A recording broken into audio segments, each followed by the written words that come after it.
Well, a spokesperson for the Chinese Foreign Ministry has savaged Peter Dutton in a scathing response to his recent comments about the communist country. In a recent interview with The Guardian, China's acting ambassador to Australia slammed the country for its AUKUS submarine deal with the US and the UK.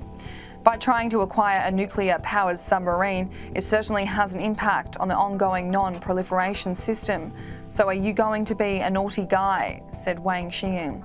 He also told the publication that people from his generation used to see Australia as a peace lover, but now that the country has acquired a nuclear-powered submarine deal in defence, Australia has become a sabre wilder in certain form.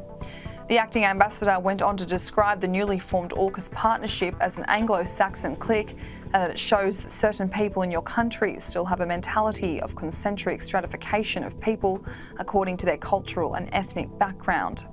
When Peter Dutton was asked about the explosive comments, he told Channel 9 those provocative comical statements, "It's just so silly, it's funny." A reporter for China's mouthpiece, The Global Times, asked the Foreign Ministry spokesperson on Monday what his response was to Peter Dutton's comments. The spokesperson called the remarks extremely absurd and irresponsible. As a senior official of the Australian government, he is obsessed with the Cold War mentality and ideological prejudices. Driven by selfish political games, he has repeatedly made provocations, sensational and astonishing statements on China-related issues. He wouldn't scruple to hijack Australia onto the chariot in confrontation with China. His real intention has been exposed to all. He continued, certain Australian politicians should discard the Cold War mentality and ideological bias and not to erect any imaginary enemy when it is completely uncalled for.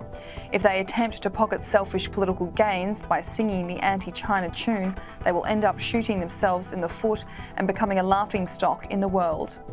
The Foreign Ministry spokesperson's comments come ahead of Penny Wong's disapproval of Peter Dutton's approach to China. According to the ABC, the Shadow Foreign Minister will address the National Security College in Canberra today, where she will accuse Mr Dutton of amping up the threat of war with China. The consequences of a kinetic conflict over Taiwan, with the potential for escalation, would be catastrophic for humanity. Amping up the prospect of war against a superpower is the most dangerous election tactic in Australian history. It is a tactic employed by irresponsible politicians who are desperate to hang on to power at any cost.